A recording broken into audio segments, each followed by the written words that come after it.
Patuloy ang pagsusulong ng pamahalaang panlalawigan ng Basilan ng mas bukas at direktang ugnayan sa mamamayan sa pamamagitan ng programang Usap Tayo Gob ngayong bagong taon.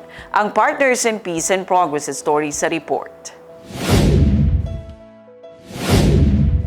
Muling nakipagdaupang palad si Governor Mujib Ataman sa mga mamamayan ng Basilan sa patuloy na pinalalakas na Usap Tayo Gob sa pagpapatuloy ng programa araw ng Martes, January 13, 2026 sa Raayat Hall ng People's Capital sa Santa Clara, Lamitan City.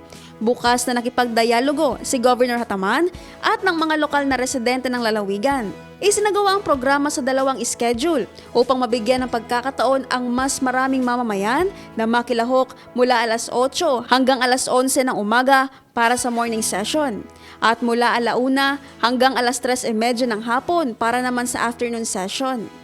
Dito ay personal na pinakinggan ng gobernador ang mga saloobin, hinaing at mungkahi ng publiko hinggil sa mga usaping panlalawigan.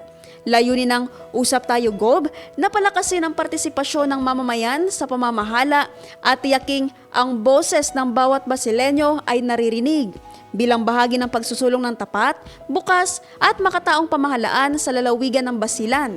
Naphtali Velarde, iMinds, Philippines.